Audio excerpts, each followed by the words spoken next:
What's going on, Yu-Gi-Oh fans? PlotArmorCards in the house, and the Yu-Gi-Oh market is going insane. So many cards are going up in price right now just because they may be possible outs to the tier 0 tier element format, or they're just going crazy because there's no reprints, etc, etc. So I wanted to go ahead and look at some of these cards. So let's just go ahead and get into it. So the first card we're going to be looking at today is End of Anubis. I picked this card up for, I think, maybe $1 or $2, and I picked up my playset a while ago, so I'm thinking of selling it. So at one point this was around $1 3 months ago, about 3 months ago. It's the 11th month right now. This is around 9 months, and this is just shooting up in price. And so these are getting sold around $20 at this point. This is the cheapest you're going to be able to find it. And if you look at any other rarities as well, $30, $20, $25. The cheapest one is an ultra rare from the Lost Millennium, and I'm assuming that this is a damaged version or heavily played. Yeah, so if you want near mint, let's see, near mint, lightly played, moderately played, near mint, $22. This is your near mint right there. So these have been going up exponentially, and the reason why is because of its effect. If this card is faced on the field, all effects of spell, trap, and monster cards that target a card in the graveyard or activate in the graveyard are negated. I've seen this personally get played in Labyrinth decks. They can bring this out pretty easily. I might think about using this and maybe mess around with a Monarch deck just for fun. Obviously, it's not going to be the most relevant thing, but just to mess around with, have some fun. But yeah, these are going up insanely high, and justifiably so, because they do have the potential to shut down stuff in the grave.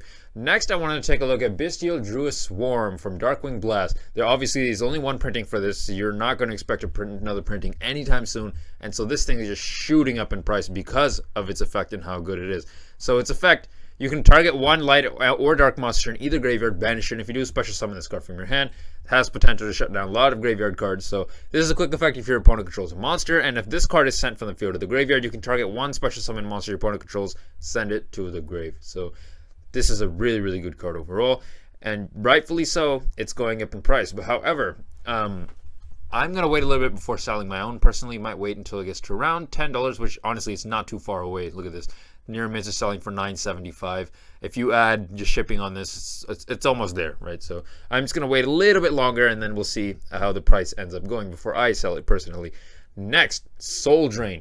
This card is really, really good. By paying 1,000 life points, monsters that are banished or monsters in the graveyard cannot activate their effects. So this has, again, insane potential for tier elements, etc, etc, and this thing is shot up in price. I'm about to dig out my Soul Drains and probably list it within a couple days, because I only see 22 listings, 23 listings, 19 listings, and so if I go to the rare, I'm pretty sure this is the version I have.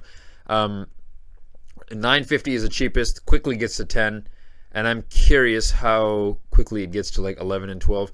12, not bad. So I'm gonna wait and just see how this plays out a bit, just because I just noticed this. So this is a relatively new occurrence of this shooting up, right? So I'm gonna wait a couple days and see what the price is at, and then I will probably list this one as well.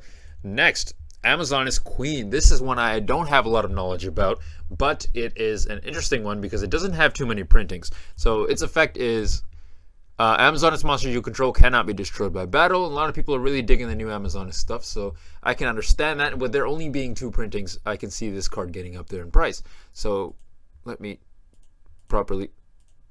Yeah, the charts don't signify... Okay, the charts are not as good at telling about it for some reason, but this is going for about $20, the last thing it was bought. So Italian... This person is selling a moderately played near mint for about $10, which is crazy. And this will probably get a reprint soon. Konami's usually decently good about like certain cards that everyone's picking up and they get insanely high. If you just wait a little bit, they usually get reprints. There are some exceptions to that rule, of course. But if you have this and you're not interested in playing Amazons, it might be worth selling. Only 11 listings, only 15 listings, and they are pretty expensive right now. So... Next, Silent Graveyard. This is a card I called. I bought this. I think I have like 20 or 30 copies of the Ultra Rare that I bought dirt cheap. Dirt cheap. I think they were... hold up. This was a while ago. Yeah, they were around 20 something cents, and I picked up 20 or 30 copies of these, and I'm waiting for this. Maybe if it gets to around $5-10, I will probably sell it, but that honestly, that might be a little bit of wishful thinking on my part. We'll see how that goes. But you just have to discard a card, and effects that activate in the graveyard this turn are negated. So really, really good about shutting down tier elements, and Sprite as well. So might be worth picking up. It is relatively cheap still, so $3 isn't really not that big of a hassle. What is this? Yeah, $3. And how much was the regular one again? Let me double check that. Oh, ironically, it's about the same price. Yeah, it's about $3. So I would rather take the ultra rare than the common personally, but might be worth picking up now before it starts rising in price again. Just something to take a look at. Next, we got ourselves Nimble Angler. This thing did not get a reprint announced, which is kind of crazy. So it shot up again. So it went from around, what, $9-ish, and now it's back up to $11, $12 mark. And it looks like $12.25 is the cheapest you can get it for. Personally, I had a damaged one just sitting around. I sold it, I think, around this point. It was like $7 or $8. Around here is when I sold it. And now it's shooting up again because I was anticipating a reprint, but I guess I was wrong. So might be worth selling as well. Next, we got Shotria Unicorn out of Darkwing Blast. This is another card that I feel like shot up in price just a little bit and kind of flew under the radar here. So at its cheapest was about $7. I bought it around day one. I think it was around $7 then. But it started shooting up. So now you can get it for around $12.99. I personally like the Shotria archetype, and I only have a playset of this card, so I think I'm going to hold on to it just because it's a fun deck to play around with. But you can see it's kind of starting to slow down a bit, so it's slowly just making its way into like a position of flattening out, I would say. So just something worth looking at in the market because $13,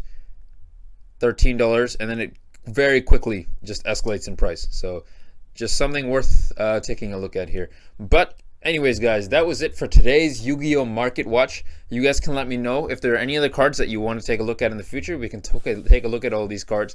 Let me know in the comments down below. And let me know what you guys think. Are some of these cards worth picking up right now? Some of these cards are worth selling? I would definitely say this is worth picking up just because of its potential and its effect is really, really good.